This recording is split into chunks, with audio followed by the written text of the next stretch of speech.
Hello and welcome to today's episode of Rich, Simple Human. I have got one of the richest and simplest human beings I know with me today, and I'm super excited to introduce you to Kat. I am not going to do her too much of a disservice by telling you too much, but Kat is not only based in Egypt, which is super interesting, but she's an athlete, vocal coach, freediving explorer, and all-round fantastic trainee sophrologist. Kat, welcome to the show. I'm delighted that you're here. Thank you. I'm very happy to be here. For anybody that doesn't know, listen in because these conversations always get more and more exciting as they unfold. But there will also be, as always, a newsletter available about this episode. So please make sure that you've subscribed to the newsletter on my website, lindsayfrancis.co.uk. And we will also link all of the assets to Kat underneath the show notes or in the transcripts. Kat, we're going to dive straight in, and I'm going to start by asking you first of all about your deep roots as a vocal coach. Over to you about how this started and then where it went next. Thank you so much, Lindsay. So how you already said, I am currently based in Egypt. It wasn't always like that. I am originally from Germany, grew up there, and then moved to Austria, where I firstly had a little bit of a different path and worked in marketing for a while.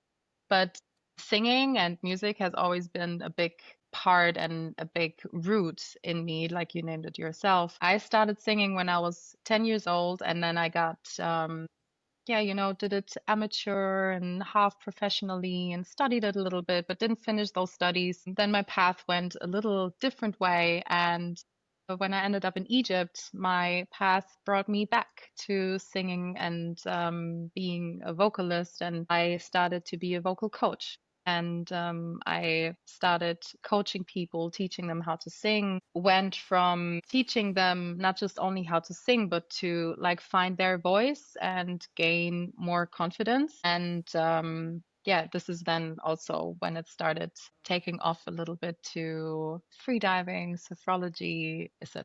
For anybody that doesn't know and is now listening thinking, what are these two doing, yapping on about sophrology? We should probably explain what it is as a method. And if anybody knows me, they know that that is at the core of everything I do. But sophrology has been around since the 1960s, designed by the Spanish neuropsychiatrist Caicedo. And it's a method that blends both Eastern and Western techniques for a well-being method that is learnable, trainable, and follows a very, very set pattern to explore and really unite human consciousness. Kat, every time I get challenged to explain sophrology, I miss a bit. What did I just miss from that explanation? I mean, you didn't really miss anything. I think what for me also what's very important about or mentioning about sophrology is that sophrology reaches a space in our subconscious that we on a daily basis with all the everything around us, all the stimuli, the stress, the timing, everything that we're exposed to in our modern world.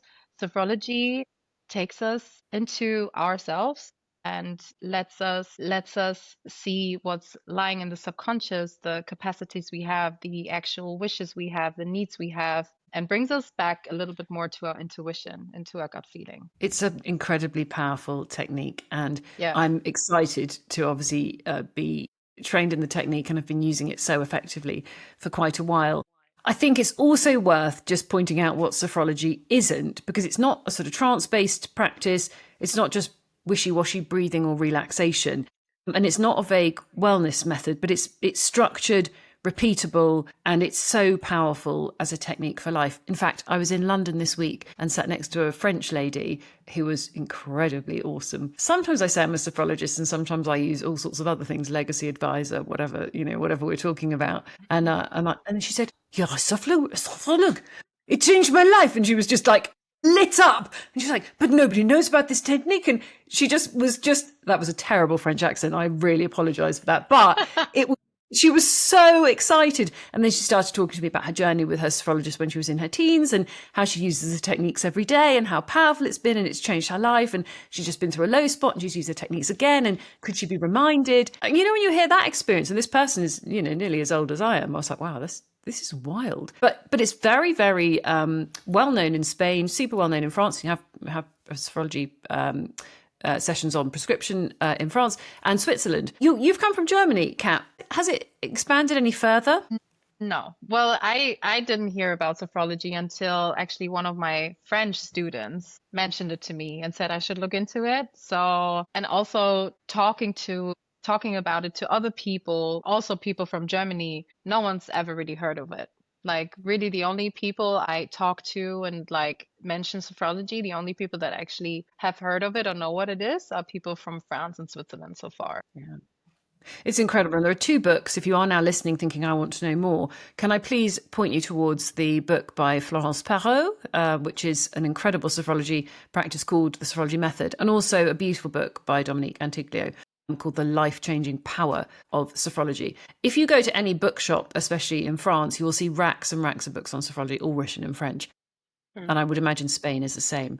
But we are making waves. You and I are on the wave, and we're bringing this method into the English-speaking world. We're also connected to a few people in Dubai, Kat. I know there's a few in Europe that you've been speaking to. There's a couple in North America. So we are on the way to a global community, and I am excited to be part of that with you. Kat, we've talked a bit about the vocal coaching, but I would love you now to tell our listeners about your journey to freediving. Because A, could you explain what freediving is to those people that don't know? And people that do know will now be so excited that I'm interviewing a freediver, they probably can't wait to hear what's next.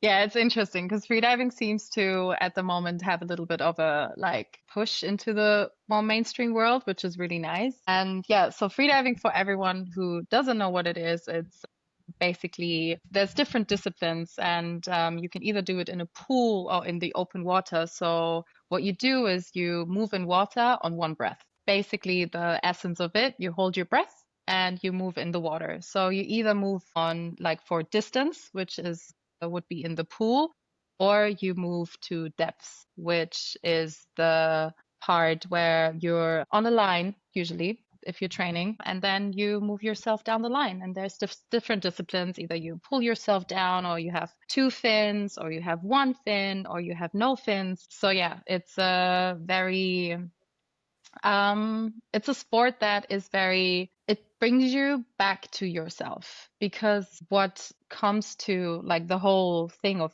having to hold your breath while doing all of it, which for most people in the first reaction is, oh my God, I'm not gonna be able to hold my breath that long. But you will come to a phase in your free diving where holding your breath is not even the problem anymore, but it's your mind. Yeah, so how my journey to free diving is very, yeah, it's not really a big deal. I moved to Dahab uh through a friend of mine. Shout out to her, because without her I wouldn't be here. And I was a scuba diver before, so breathing underwater. I like to connect to like a walk in the park, while free diving is not really so much a walk in the park. And yeah, Dahab is a free diving hub. Why is that? Because we have, first of all, we have very warm waters throughout the year. Egypt has very nice weather conditions throughout the year, obviously. And then here in Dahab, we have access to depth from the shore. So there's the infamous Blue Hole, just a couple of kilometers from here, where you can dive down to a depth of 90 meters from the shore. So you have a lot of really good athletes in this town also. And yeah, eventually I wanted to try it out too, and it got me hooked. Then with the vocal coaching, so this is where the first connection started, because when I did my course, I noticed so many similarities between what you need, like physically, what you need for freediving and what you need for singing. We're both using the respiratory system. We both need to have a lot of awareness about like what's happening inside, like the actual anatomy, actually feeling what's happening with my larynx, what's happening with my glottis, what's happening with my diaphragm, understanding breathing, understanding lung capacity, understanding breath support, understanding how to control your breath, and all these kind of things. So yeah, that was the first kind of connector that I had, and the first aha moment in this town that kind of started the way to where I'm heading now. Yeah. Amazing. And what's exciting about the way we've connected and we've been working together for the last 6 months is over sophrology being a performance tool. And of course, I'm also keen to use biometric data. So I'm wearing Whoop, you're wearing Aura, and we're using the data to track what's going on with our nervous system and the effect that sophrology has on our ability to be in fight or flight and rest and digest. And of course, as a freediver, if you are not in rest and digest, you're not able to go into that deep inner place of super aligned consciousness, then it's going to make freediving very, very difficult. Yeah. Kat, do you think, I don't think there are any studies on this yet, but do we know if the best freedivers always have a high HRV, or do you think you could freedive if your nervous system wasn't in rest and digest? To be honest, I don't know if there's any science about it and about like HRV with freedivers. It would be very interesting though. Mm, But I am very sure that with the nervous system and fight or flight, you will be able to free dive. That's yeah. not the point. You're always able to free dive, but the question is, are you gonna enjoy it? Are the sensations gonna be positive? Are you gonna be able to ease into it and to let go? And this is what happens in freediving, where some people just hit their plateau because they can't let go. And this is then where sophrology came in. Yeah, for me, a lot changed. And for me, where like something opened, I'm like, oh my God, this is the mental part that's missing now. Like I got the physical part with the vocal coaching, and now I'm handed the mental part to actually like change that mindset or let people see what's actually possible. Can you tell us a bit more about that? Because I think people will be really wanting to hear what actually happened. Yeah. So when we started working together, it came a little bit of from a different place rather than the whole free diving and like etc. We don't have to go into that detail. But what it was always about was this mental resilience and finding capacities and starting to believe in yourself again. Because this is something that I have struggled with for so long. This inner fight I'd always have with myself, like being like, okay, I know I can do things, but then this like little voice in my head saying, yeah, but are you really sure? Are you really sure you can do it? Like, I'm not too sure about that. And then I just let this voice take over sometimes, and then I wouldn't do things that I maybe wanted to try because I think, oh, it's not possible anyway. So one of those things was, sporty stuff. I've never really been a sporty girl. I've been bullied in school when I was younger, and like, just a lot of insecurities that got shaped in this time. So during we worked together, I decided, okay, listen, I'm going to participate in a freediving competition. Not just that it's something that I just started like a couple of years ago and haven't really wouldn't like I wouldn't have called myself an athlete a couple of months ago, not even close. But then I said, okay, you know what? I'm going to do this, and I'm going to do a pool competition, which is even, I mean, it can probably be argued about if you talk to different freedivers and different athletes. Pool freediving definitely is a bit more of a mind game if you want it, because the surface is so close. You can literally go up the second you feel like you need to breathe, even though you know your body is still capable of more.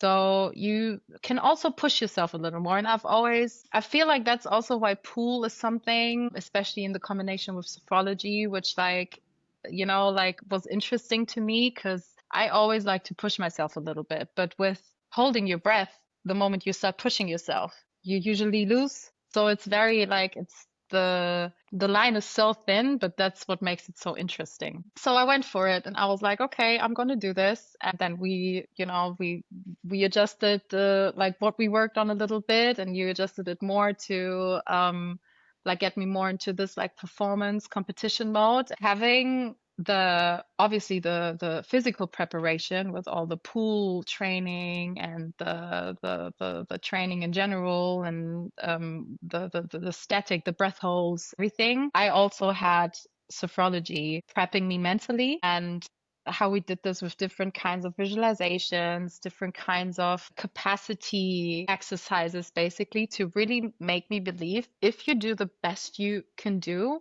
then what's the worst that can happen? So I went And into what, this sorry. I was going to say, and of course the question is, and what did happen? Oh yeah, what did happen? Sorry, I'm like,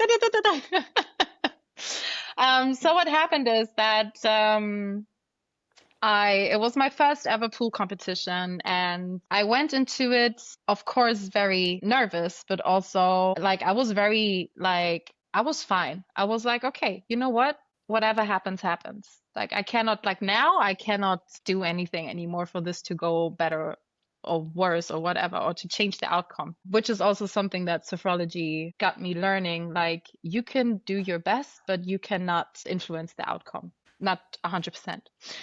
Well, anyway, so what happened is that I did I did two disciplines. I did the bifin discipline, which is swimming with two long fins, and the static discipline, which is holding your breath static. So you just lay in the water and hold your breath. The bifin discipline was already very, very like amazing because I went into the dive with zero expectations, but with knowing that I have been training for this and I'm trusting the process. So, yeah, the first dive was the personal best, and then the second dive was another personal best. And the most mind blowing thing was actually the static discipline, because it's also my least favorite, or I might admit that it was my least favorite. So before the competition, my static max was 3 minutes and 52 seconds. So, my coach and me, we agreed on, okay, if you manage 4.5,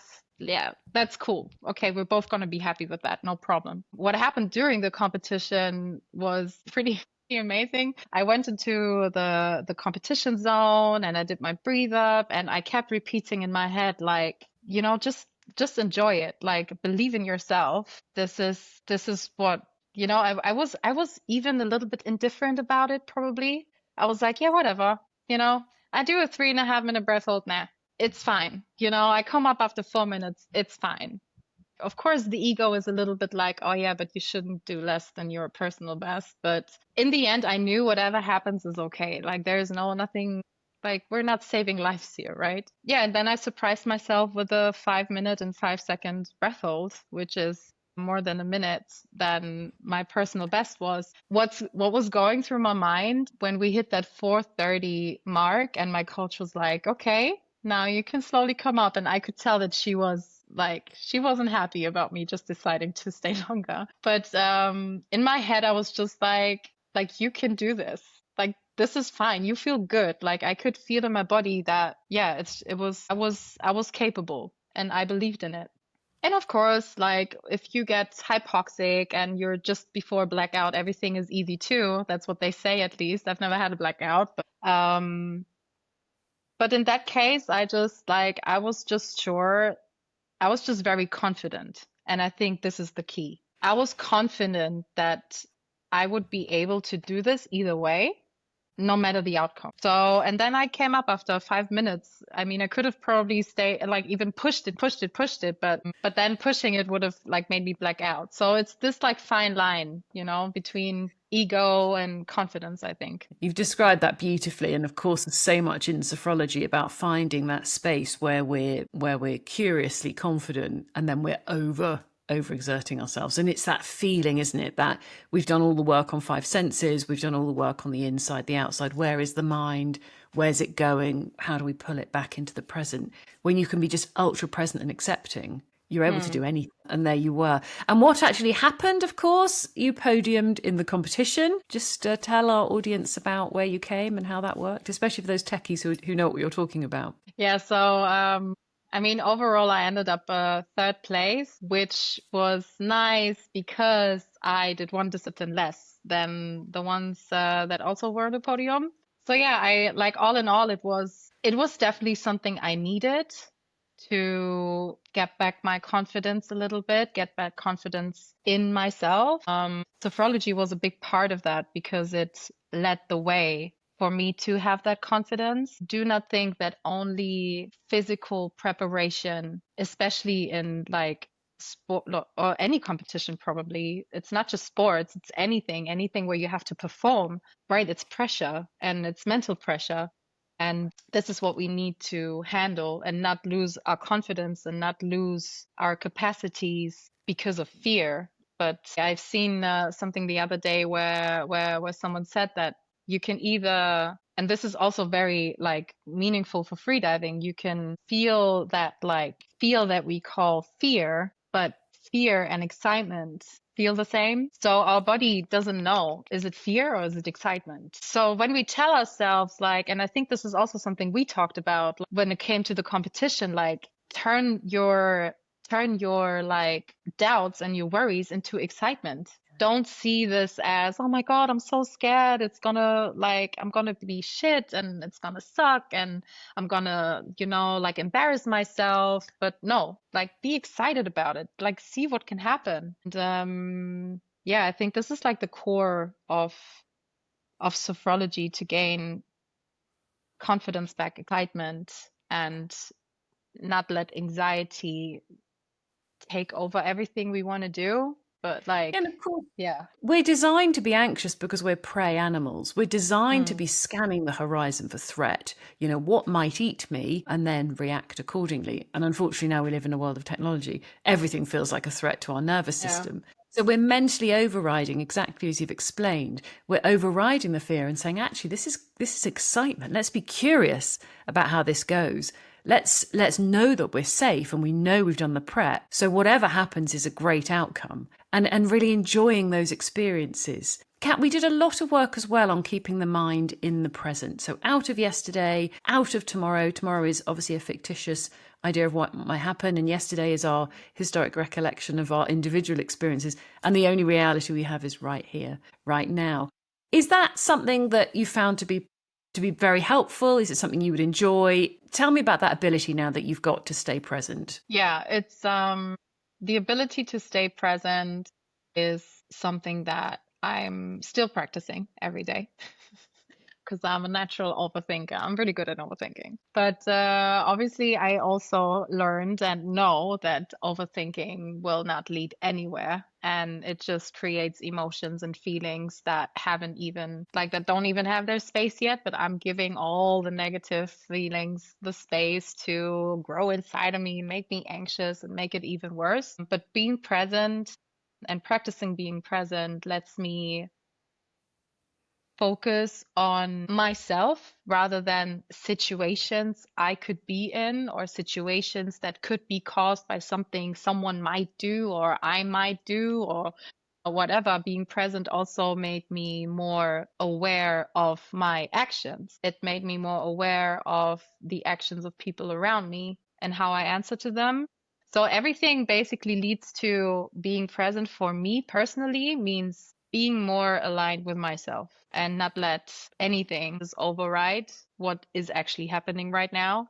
Yeah, for freediving, being present is also one of the key factors because the moment your mind drifts from where you are right now to, I don't know, the fight you had with your loved one yesterday or the serious business meeting you'll have in 2 days, if that crosses your mind while you're holding your breath in the water, trying to stay present, then you're very probably gonna turn and have to come up to the surface. So yeah, staying present is something that helped me in my everyday life to stay grounded and not lose myself in situations that haven't even occurred yet, and also for the freediving practice for sure. It's a really important thing to master, and you often hear people say, take every thought captive. We need to be able to watch our thoughts and know where they're going to be able to control them.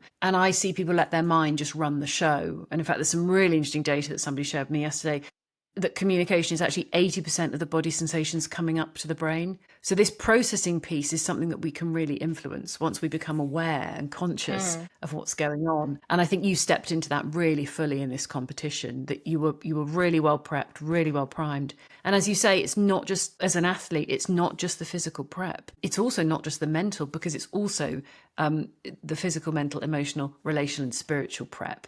Have we actually aligned all those? Are we aware of what's going on? Do we know what's happening across those 5 energy bodies? They are all playing as a philosophy into each other. And we can't just ignore one without the other. And I see people try and push physically and they haven't sorted other stuff out. I see people push mentally, especially if they're in that sort of senior exec leadership role. They're just pushing with their minds. And the body's left behind. And eventually the body will shout far louder than you can ignore. And that's when we get obviously inflammation and various other epigenetic triggers happening. I loved this work. And like you, I live in a place where there are suddenly lots and lots of athletes. I live in the mountains. Ironman is a big thing here. So of course, like anybody, I got totally absorbed as well. And sophrology has changed everything about my own experience. I can be out on the bike. I'm using rotating consciousness all of the time for performance purposes. Ironman, freediving, any of these endurance type activities are about the mind and not often the body. The body will do some incredible things. It's the mind that stops us more often than not. Not only are you using sophrology, but you're also training to become a sophrologist, which has been super, super exciting to accompany you in that journey. Tell me now about why sophrology moving forwards and how that journey is for you now, obviously moving into becoming a sophrologist. Yeah, for me, so when I came across sophrology, first I was thinking more about vocal coaching and sophrology. I wasn't really thinking about freediving a lot in the beginning, but the more I read into it and the more I got to know sophrology, I went, okay, this is very interesting, because what I like about sophrology is that the approach is very, very accessible, right? You don't have to be a yogi master to access the subconscious in the back of your mind. You don't have to meditate for 5 hours a day to get into that space. It's just a simple practice every day, a little bit. You get tools on hand that you can use in any kind of situation. Simple exercises that don't need a lot of like preparation, that don't need a lot of thinking. Like, it's just, you just do it. You just do what your sophrologist tells you, and that's it. So, like, very easy. So, yeah, when I read a bit more into it, and then it kind of all got together, and I got this idea of why not build something that could, like, I'm not saying that sophrology is the one thing every athlete and every freediver needs to do now to reach 100 meters. Like, that's, everyone needs something different. Different things work for different people. But I feel that my approach with combining the vocal coaching, like I said, the heart part, like the anatomy, the facts, the like, okay, this is what you need to be aware of. This is how your larynx moves. This is what your diaphragm does. This is how you can strengthen your diaphragm. And then to be able to combine it with the mental approach that, okay, we've done the physical work now, but what's going on in your mind when you're diving? Like, what's happening when you early turn? Why do you have issues equalizing at a certain depth? Like, what's the mental block? Because mental block is something that's also very common, or something that we talk about in freediving, when everything actually feels right. Yeah, like your body feels right, but your mind is not there. So I wanna open or offer a new way for freedivers that might have, tried meditating, and they might have tried to stretch an hour a day and to relax their body more. But maybe sophrology can give a little different approach, because it combines so many practices that, yeah, it might be able to help on a different way. And I believe that, yeah, it's not an easy way, because it's something that's not really out there yet. Like, there's no vocalist slash sophrologist that combines a holistic coaching approach for athletes. But, here I am Yeah. trying to structure it and make it accessible. But the goal is definitely to just help people to find their capacities, find their confidence again, if it's in life or in freediving, but definitely with a focus on just a positive, I can do this mindset. Yeah. Absolutely. And I think the power of human potential is that we can actually do anything. We just don't always know how we're going to get there. And sophrology has stood the test of time. It's been used and evidenced as a sports performance tool for a long, long time.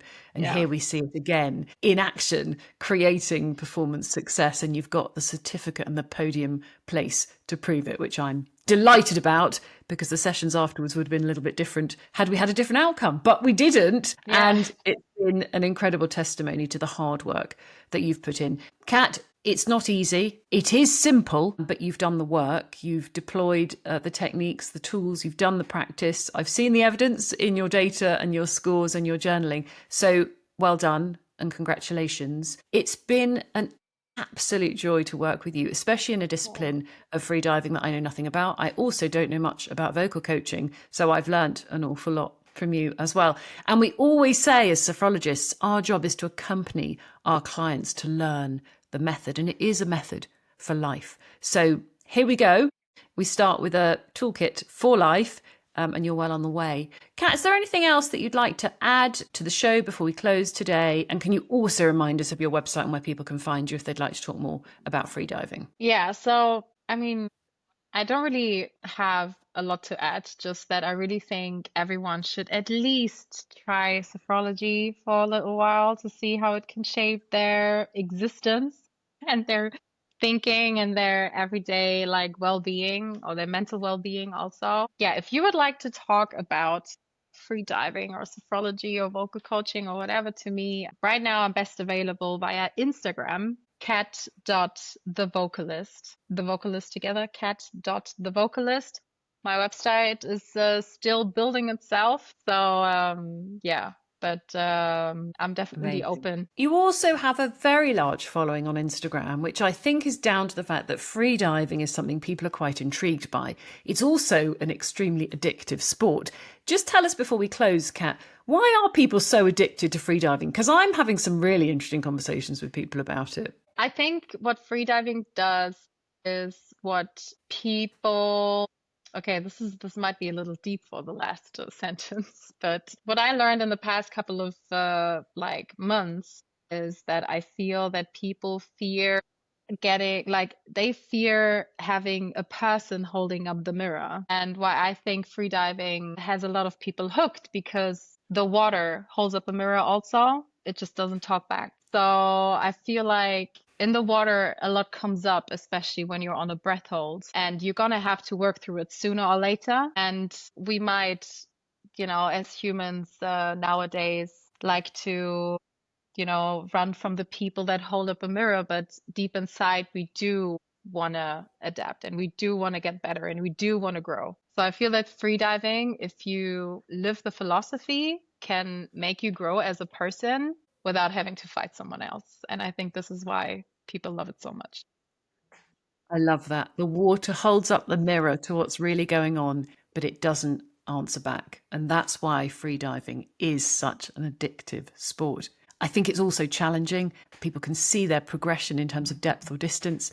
And it's also something you can do in some of the most beautiful places in the world. So quite frankly, why wouldn't you? Here's to anybody who's interested in getting in contact. Until next time, please look after yourselves. Kat, you've been a wonderful guest. You were absolutely amazing to work with. I've loved every single minute. And I also see the fruits of our labours here, which has been wonderful. So thank you so much. And please do make sure you follow us and do check out Kat's Instagram, because it is absolutely epic.